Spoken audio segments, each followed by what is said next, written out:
podcast kali ini aku mau menanyakan soal video yang beredar di sosmed pada mereka nih. Ya, daripada berlama-lama lagi, mendingan kita tanyakan langsung pada mereka. Hai Ina. Nah, apa yang dialami oleh anak-anak pada video ini? Wahyu, sayang sama Bude. Coba peluk Bude, sayangnya gimana kalau peluk Bude?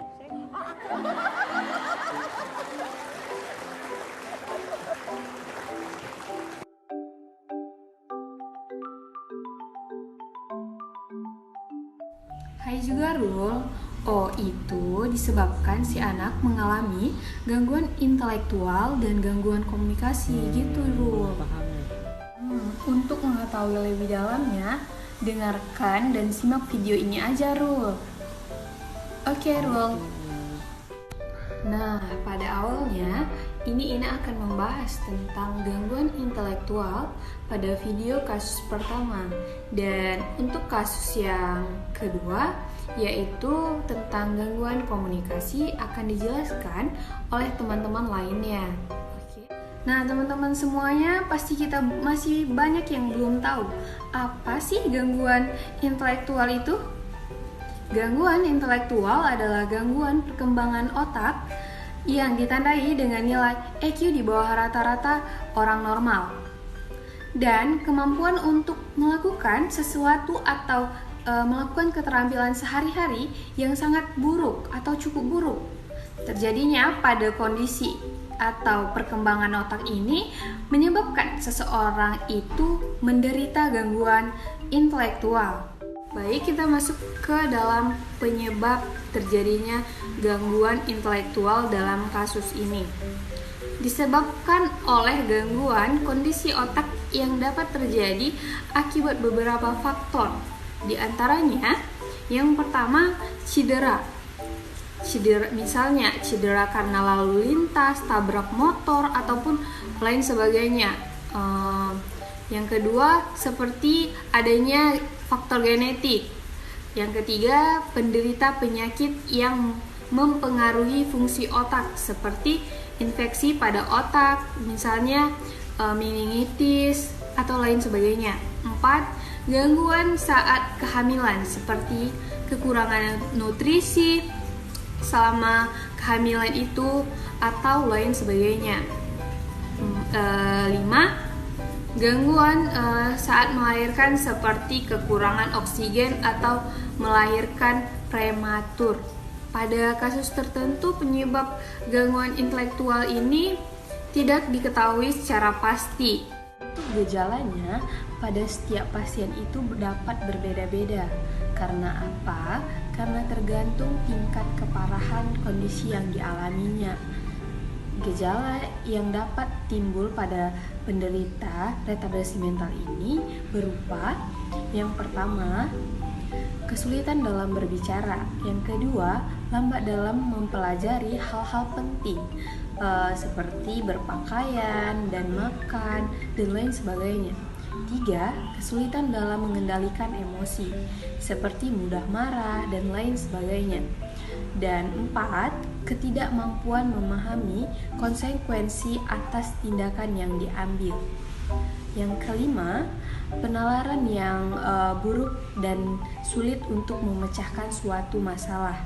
Yang keenam, daya ingat yang buruk. Mungkin hanya itu aja sih yang gejala-gejalanya, dan banyak lagi. Nilai EQ pasien juga dapat menunjukkan tingkat keparahan kondisi si penderita alami. Di sini tertera keparahan kondisi berdasarkan nilai IQ. Pasien yang tergolong sangat berat itu gimana sih? Seperti kejang, gangguan penglihatan, ataupun gangguan gerak tubuh, ataupun gangguan pendengaran. Nah, untuk ciri-ciri yang mengalami gangguan intelektual itu, yang pertama itu adalah kegagalan untuk memenuhi tonggak intelektual. Yang kedua tuh ciri-cirinya duduk, terus merangkak atau berjalan lebih lambat daripada anak yang lainnya. Terus yang ketiga itu ada masalah belajar, berbicara atau kesulitan berbicara dengan jelas. Terus yang keempat itu adalah masalah memori, yaitu masalah dengan otaknya itu ingatannya gitu. Terus yang kelima tuh ketidakmampuan untuk memahami konsekuensi dari tindakan. Terus yang keenam tuh yang terakhir, ciri-cirinya ketidakmampuan untuk berpikir logis. Jadi kalau kalian jumpa anak-anak seperti ini, berarti mereka memiliki gangguan intelektual pada diri mereka. Untuk gangguan intelektual ini yang pastinya ada pengobatannya. Pengobatan yang bisa dilakukan ialah semakin cepat diagnosis, maka semakin cepat pula perkembangan pengobatan yang dilakukan. Nah, untuk pada pertama ini, untuk bayi dan anak-anak, yaitu intervensi awal, meliputi yang pertama itu terapi bicara, terapi okupasi, terapi motorik dan fisik, kemudian konseling keluarga. Bisa dilengkapi lagi dengan latihan penggunaan alat khusus hingga program pengaturan nutrisi. Untuk yang kedua itu pada anak usia sekolah dengan gangguan intelektual. Untuk anak yang mengalami gangguan ini, anak dapat didaftarkan pada program sekolah khusus untuk yang mengalami gangguan tersebut untuk dapat meningkatkan kemampuan adaptasi pada anak. Untuk pada ibu yang hamil dapat meminimalkan resiko terjadinya kondisi gangguan intelektual pada janinnya dengan cara yang pertama itu tidak merokok dan menghindari konsumsi alkohol. Yang kedua itu melakukan pemeriksaan rutin. Yang ketiga, mengkonsumsi vitamin sesuai kebutuhan. Yang terakhir tuh menjalani vaksinasi. Itu perlu kali untuk dijalani vaksinasi pada masa pandemi ini. Oke, untuk selanjutnya akan dijelaskan tentang gangguan komunikasi pada tim kami selanjutnya. Ini saya akan menjelaskan gangguan komunikasi.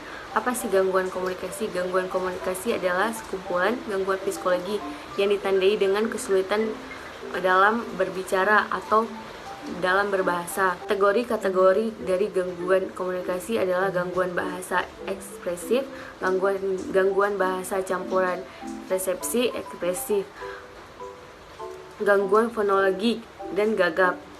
Masing-masing gangguan ini berpengaruh fungsi pada akademis seperti pekerjaan, kemampuan untuk berkomunikasi secara sosial. Nah, di sini ada penyebabnya loh. Apa sih penyebabnya? Pertama, kondisi organ berbicara mengalami kerusakan seperti bibir, pita suara, gigi dan langit-langit keras atau lunak, rongga mulut. Kedua, organ pendengaran yang tidak baik. Ketika menerima transmisi rangsangan bunyi atau lingkungan dan terus ke otak, dan diteruskan ke otak untuk menerima pesan tidak berfungsi dengan baik. Ketiga, saraf pusat yang berfungsi untuk mengkoordinasikan sensorik motorik dalam berkomunikasi.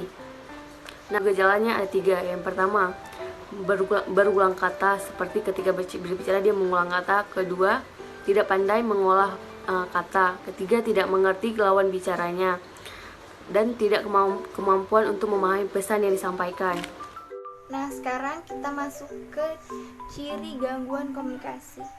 Ada 4 ciri gangguan komunikasi.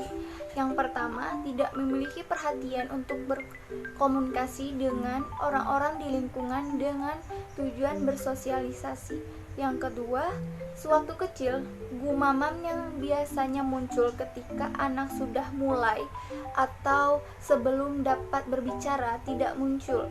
Nah, ini terjadi pada anak yang terdiagnosa sebagai autisme. Yang ketiga, berbicara tapi ada hal yang abnormal dari segi intonasi, dari rate, volume, dan isi bahasanya.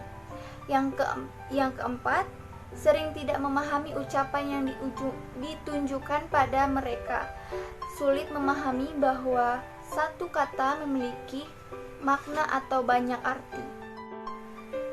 Nah, pengobatan yang bisa dilakukan yaitu, namun yang pertama kali kita lihat, pengobatan bergantung pada jenis, tingkat keparahan gangguan, dan penyebab yang didasarinya.